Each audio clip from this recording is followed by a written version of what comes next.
agora eu quero dar uma dica para você que está querendo mobiliar a sua casa ou trocar de imóveis. Para quem quer deixar a casa maravilhosa. E o melhor de tudo, hein? Sem gastar muito. A Supercasa trabalha com as melhores marcas do mercado imobiliário do país. Tem preço de impressionar de verdade. E o mais legal de tudo isso é que você vai receber os móveis que adquirir na Supercasa imediatamente. É isso mesmo, Supercasa tem tudo à pronta entrega. Ou seja, comprou, levou. Você não vai precisar ficar dias ou até mesmo meses naquela ansiedade esperando seus móveis chegarem. A Supercasa entrega em 24 horas, dependendo de onde você mora. Agora tem mais outro detalhe que a Supercasa oferece, que é a forma de pagamento. A Supercasa parcela a sua compra em até 60 meses, com a primeira parcela para 60 dias. Ou seja, você compra agora e só começa a pagar 2 meses depois. Então, se o seu problema é dinheiro à vista, fique tranquilo, fique tranquila. Você pode comprar do mesmo jeito. Aqui fica a minha dica para vocês. Conheça a Supercasa. Eu tenho certeza que você vai se encantar. A loja e os móveis, como vocês estão vendo agora, são maravilhosos. E a Supercasa você encontra em 2 endereços. Um fica no antigo prédio da Mesbla, na Praça do Carmo, no centro de Santo André. E tem nova loja na Avenida Faria Lima, no centro de São Bernardo do Campo. Anote o telefone 4438-0064. Acesse o site redesupercasa.com.br. O melhor para sua casa é Supercasa. E agora nós vamos ter um bate-papo, uma conversa de mãe, para saber qual é a escola ideal para o seu filho.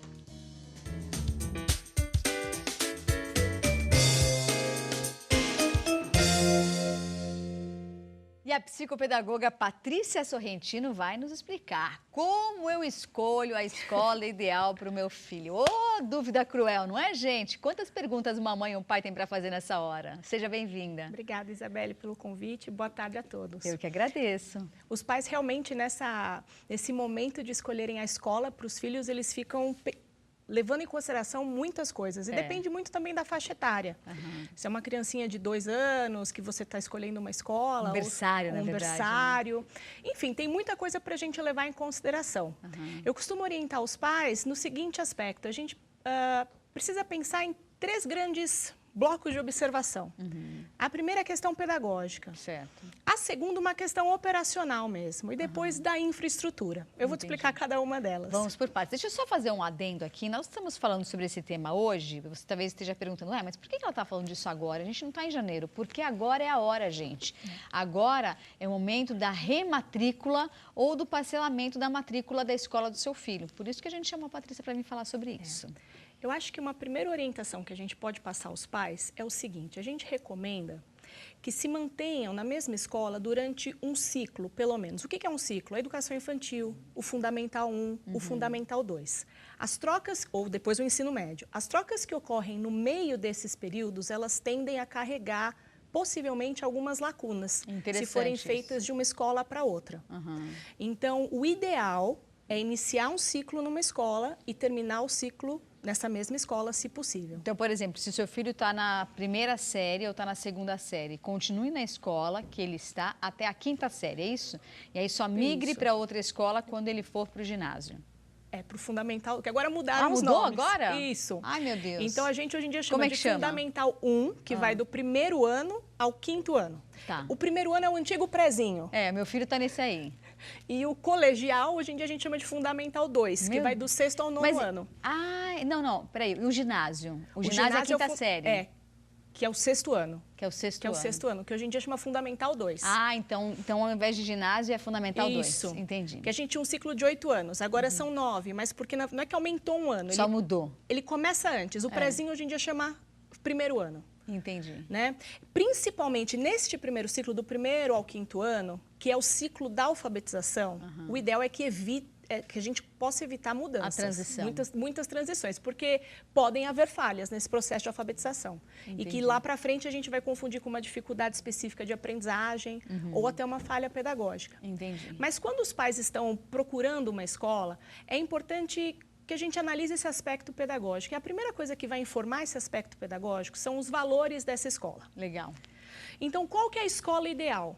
A escola ideal é aquela que combina com a família e principalmente com a criança. Perfeito. Que é quem vai ficar de 5 a 6 horas, 5 dias por semana lá. Você sabe que eu passei por isso com o meu filho no momento em que eu fui escolher uma escola para ele e muitas pessoas diziam assim, põe naquela escola, é bárbara, põe naquela que é muito legal, aquela, nossa, ele vai aprender 3 idiomas, mas aquela tem uma área de lazer incrível. E uma das opções de eu ter escolhido a escola que meu filho está nesse momento foi essa, de ter congruência com os meus valores. Então, assim, pense, nós somos uma família tradicional ou uma família liberal.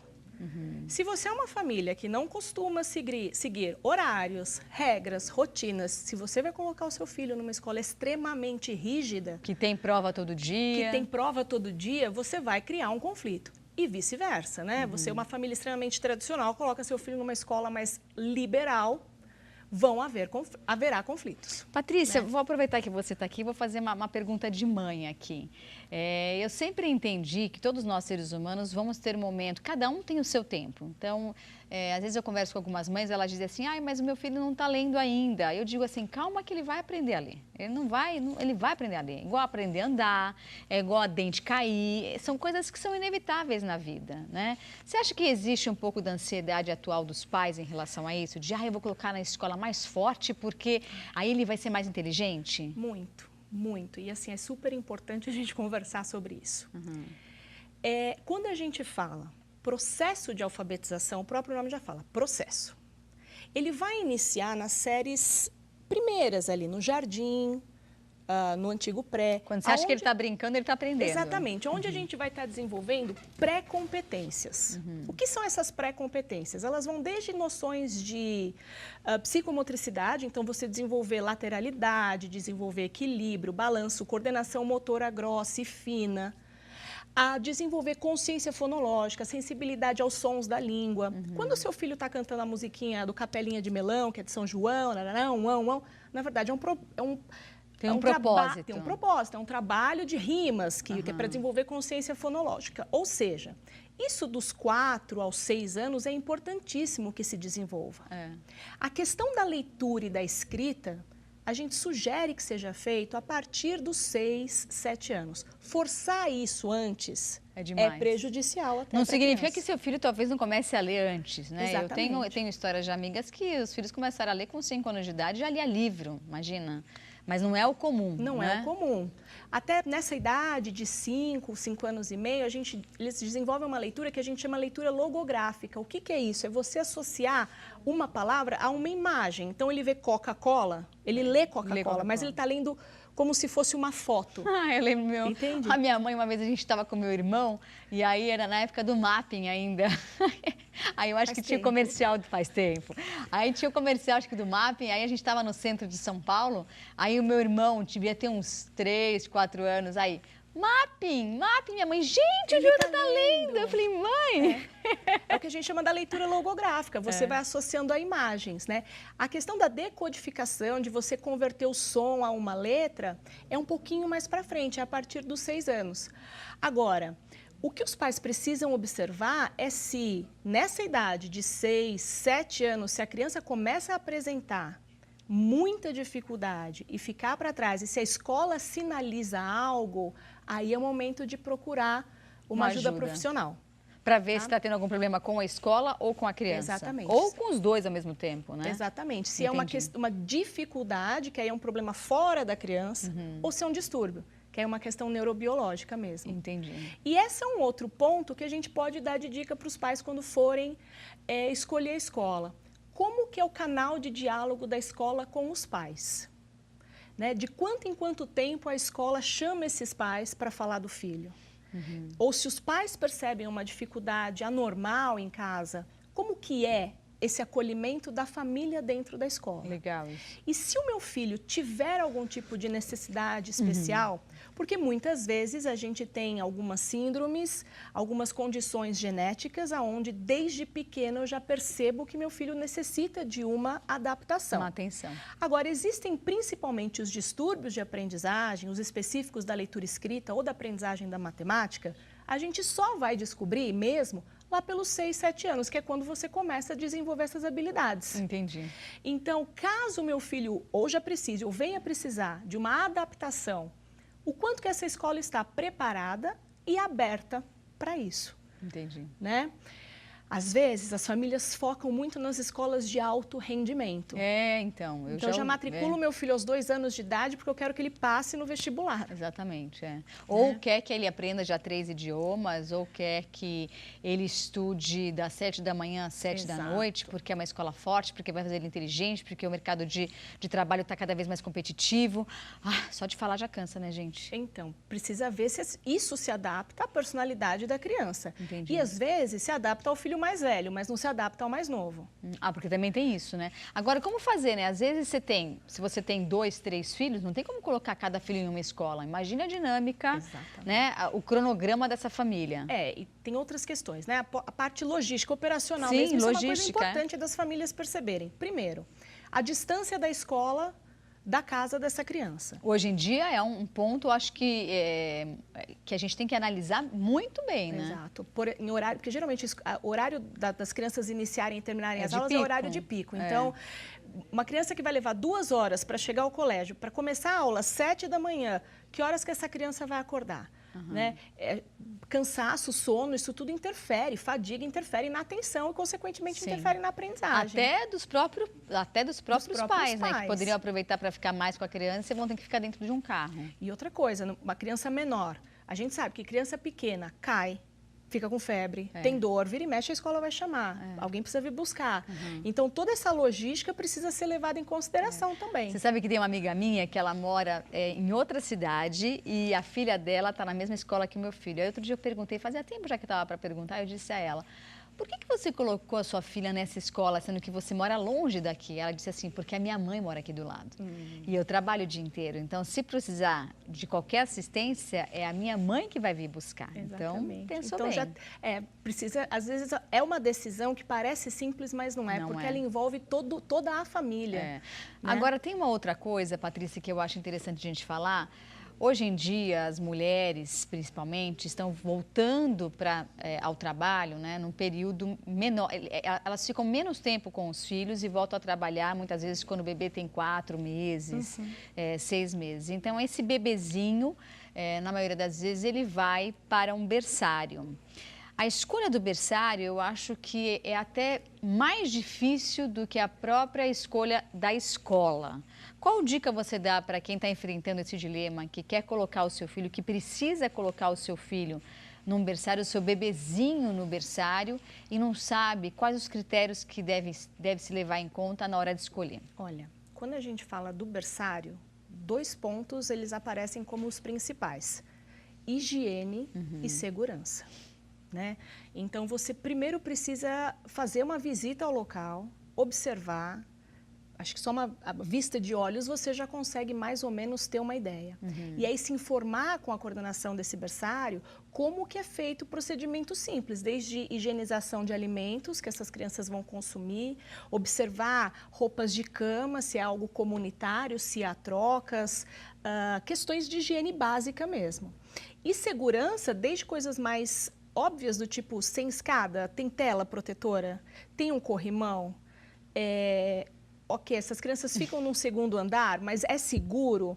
Tem piscina? Então, tem uma piscininha na escola. Como é que é feita a segurança em relação a essa área de piscina? Parquinho. E perguntar também a formação desses cuidadores. Interessante. Bem interessante. Porque o pedagogo, ele é preparado também para a educação infantil. E mesmo no berçário, isso é interessante, tem muitos berçários que eles vêm com uma proposta de estimulação, não só de cuidado. Não é só para comer e dormir, né? E uma coisa importantíssima, a proporção de crianças e cuidadores. Legal. Né? Se você puder escolher um lugar onde você tem... Aliás, muitas vezes as mães não têm esta opção, né? Às vezes precisam deixar numa creche pública. É verdade. Onde você tem 10 bebês ou mais para um cuidador. É muita criança para uma pessoa só, né? Exatamente. A probabilidade de acontecer um acidente é muito grande, Imagino, né? Às vezes você em casa com um bebê, acontece já. É verdade. Então, podendo escolher, observar esses critérios mais de infraestrutura mesmo. Você sabe que quando eu fui, meu filho entrou na escola quando ele tinha 2 anos e 2 meses. Não entrou tão bebezinho assim, mas para mim era muito bebezinho. 2 anos, 2 meses era um cotoquinho. E eu fiz uma coisa que, enfim, achei pertinente da minha parte. Não sei se eu fiz certo ou errado, você vai me dizer.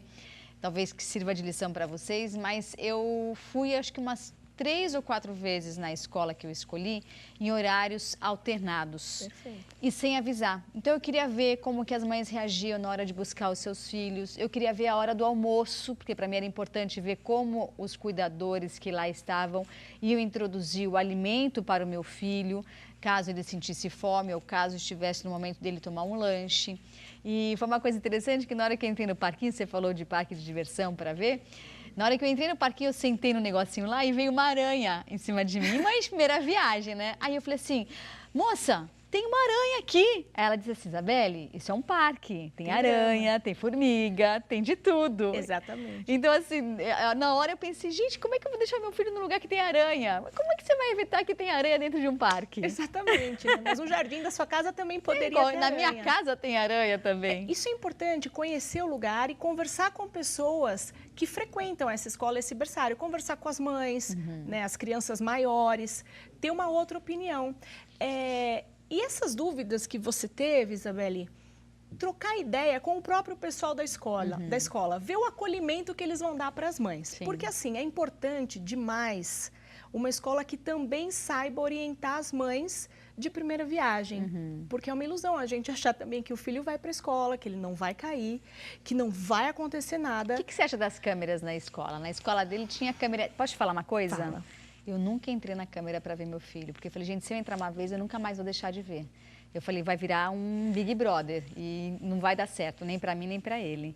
Olha, eu acho que você, antes da câmera, você precisa ter uma confiança nos profissionais que lá Foi estão. o que eu fiz, confiei e entreguei na mão de Deus. Confia nos profissionais que lá estão. A câmera, eu acho que serve como um plus, algo a mais que a escola pode oferecer. Mas a confiança, o vínculo que a família vai estabelecer com a escola é o essencial. Eu já me pergunto se eu não confio na escola que eu estou deixando o meu filho, eu preciso de uma câmera para saber... Aí já está duvidoso. Exatamente. Porque, veja, você precisa confiar nessas pessoas que vão educar o seu filho. Sim. Que vão complementar a educação do seu filho. Em qualquer idade. E ficar também atento aos sinais, né? Exato. Às vezes a criança, as pessoas dizem assim, ai, fica atento se tiver muita doença, se ele mudar o humor dele. Isso acho que para qualquer idade, Exatamente. né? Qualquer idade. Eu acho que quando isso acontece, você também tem que, num determinado momento da vida da criança, tem como você dialogar e em outro não, né? Eu já passei, por exemplo, com situações com meu filho que eu falei, filho, o que está acontecendo? E aí ele sentou comigo e explicou, não era da escola, era uma questão pessoal dele. E aí eu como mãe, meu marido como pai, orientamos ele de como ele ia ter que lidar na vida, Exatamente. gente, não é escola. Porque eu acho que o grande erro hoje em dia de todos nós seres humanos é entregar o nosso filho para a escola criar. Quem cria é pai e mãe, não é escola. Exatamente. Exatamente. Assim, o primeiro grupo social que a criança convive é a família. Então, essas regras sociais básicas de convivência, a gente espera que quando a criança chegue à escola, ela carregue com si só. Carregue com ela. Sim. Né? E aí, na escola, ela vai partir para uma sociabilização mais ampla. Sim. E com culturas diferentes. Então, também cabe aos pais orientarem nessa questão da tolerância dos valores de cada um, diferentes. Né? E é por isso que os valores daquela família precisam convergir com os valores da escola. Sim, muito importante. Para que a gente não tenha... Até as questões religiosas, opostos. né? Às vezes você coloca seu filho numa escola que não condiz com a religião que você acredita, que você vive no seu dia a dia, e você vai ter problemas, sim, porque não tem congruência com aquilo que você está fazendo. Imagine uma pessoa que é evangélica, coloca o filho numa escola que tem carnaval, por exemplo. Exatamente. Quem é cristão não tem carnaval. Então tem que saber se aquilo vai interferir, até que ponto aquilo vai interferir na vida da família. Né? E questões socioeconômicas também.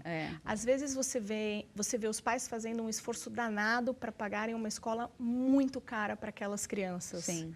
Mas a gente precisa pensar que a escola não é só a mensalidade. Nossa, nem me fala. Você vai ter, né, os passeios, os livros, as roupas. E isso vai acontecer na casa. Por que eles vão e eu não vou? Por que eles podem e eu não posso? Por que eles têm e eu não tenho? Então, a não ser que isso seja muito bem trabalhado na família, também pode ser uma questão problematizadora ali. Com certeza. Obrigada, Patrícia. Muito obrigada pelas informações e pelas dicas. Espero que tenha ajudado você a escolher a escola do seu filho. Vou deixar aqui na tela o telefone. Tem o telefone, também tem o site e também tem o celular, caso você precise mandar um WhatsApp. Pode? Pode. Ah, então tá bom. Obrigada, Vi. Vamos mandar um beijo para a doutora Gi? Ai, um beijo pra Beijo. Beijo, doutora Gi. Obrigada, Patrícia. Eu vou para um rápido intervalo e já tem aula de dança com Celso Gazu. Ele já chegou aqui em nosso estúdio. Vamos ver o que ele vai aprontar hoje.